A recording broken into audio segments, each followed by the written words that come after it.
తెలంగాణలో 3 దఫాలుగా రైతు రుణమాఫీ చేయనున్నట్లు తెలిపారు సీఎం రేవంత్ రెడ్డి. నేడు 1 లక్ష వరకు, ఈ నెలాఖరులోగా 1.5 లక్ష, ఆగస్టు 15 లోపు 2 లక్షల వరకు రుణమాఫీ చేస్తామన్నారు ఆయన.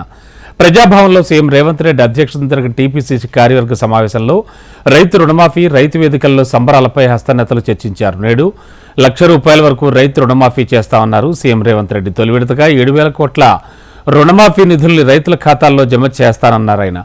నెలాఖరులోగా 1.5 లక్ష వరకు, ఆగస్టులోగా 2 లక్షల రుణమాఫీ చేస్తామని చెప్పారు.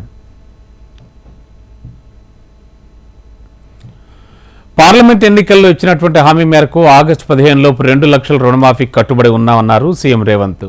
రైతు రుణమాఫీపై కాంగ్రెస్ ప్రభుత్వానికి చిత్తశుద్ధి ఉంది కాబట్టి కష్టమైన రుణమాఫీ చేస్తున్నట్లు ముఖ్యమంత్రి తెలిపారు. రేపటి నుంచి జరగబోయే రైతు రుణమాఫీ గురించి 20 సంవత్సరాల వరకు చెప్పుకునేలా కార్యక్రమాలు రూపొందించాలని సూచించారు. ఇక గత బీఆర్ఎస్ ప్రభుత్వం పైన విమర్శనాస్త్రాలు సంధించారు. 10 ఏళ్ల అధికారంలో ఉన్న కేసీఆర్ 28,000 కోట్లు కూడా రైతు రుణమాఫీ చేయలేకపోయారని రేవంత్ ధ్వజమెత్తారు. ఇచ్చిన మాట కట్టుబడి లబ్ధిదారులందరికీ రుణమాఫీ చేస్తామన్నారు deputy CM Bhatti Vikramarka. Ration కార్డులు లేని 6 లక్షల మంది అన్నదాతల రుణాలను మాఫీ చేస్తామన్నారు. రాష్ట్ర వ్యాప్తంగా పెద్ద ఎత్తున రుణమాఫీ జరుగుతున్న నేపథ్యంలో ప్రతి కార్యకర్త రుణమాఫీ గురించి ప్రచారం చేయాలని భట్టి పిలుపునిచ్చారు.